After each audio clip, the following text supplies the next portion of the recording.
এবং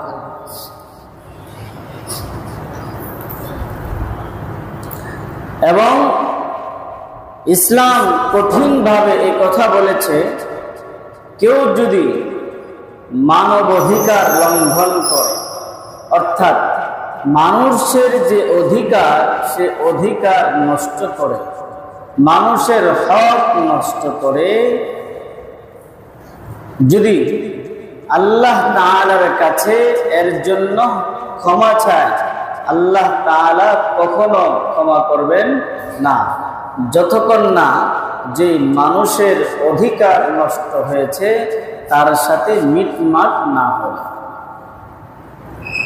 তাহলে ইসলাম মানুষের অধিকারকে কতটুকু গুরুত্ব দিয়েছে?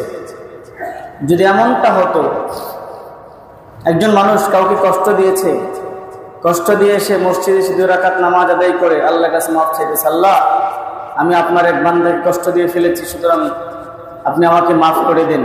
আল্লাহ তাআলা যদি মাফ করে দিত, তাহলে যাকে কষ্ট দেওয়া হয়েছে তার উপর জুলুম করা হতো। তার কি হতো? তার উপর জুলুম করা হতো। কেউ কাহারও টাকা আত্মসাৎ করেছে, এখন মসজিদে এসে সে বলতেছে, আল্লাহ অমুকের 10,000 টাকা আত্মসাৎ করে ফেলেছি, তুমি আমাকে মাফ করে দাও। আল্লাহ তাআলা যদি মাফ করে দেয়, তাহলে যার 10,000 টাকা আত্মসাৎ করা হয়েছে তার উপর জুলুম করা হয়েছে। এই জন্য ইসলাম মানবাধিকারকে, হুকুকুল ইবাদ, মানুষের অধিকারকে যেই পরিমাণ গুরুত্ব দিয়েছে, অগ্রাধিকার দিয়েছে, অন্য কোন ধর্ম, মতবাদ, তন্ত্র মন্ত্র দিতে পারে। মুহতারাম হাজিরিন, ইসলাম সর্বপ্রথম মানুষকে বেঁচে থাকার অধিকার দিয়েছে। কিসের অধিকার দিয়েছে? বেঁচে থাকার অধিকার।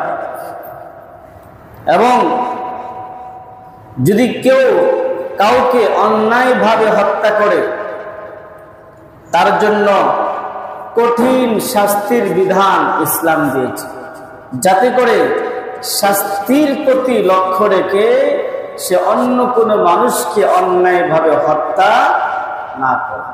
আল্লাহ রাব্বুল আলামিন বলেন, ইয়া আইয়ুহাল্লাযীনা আমানু কুতিবা আলাইকুমুল কিসাসু ফিল কতলা আল হুররু বিল হুররি ওয়াল আবদু বিল আবদি ওয়াল উনসা বিল উনসা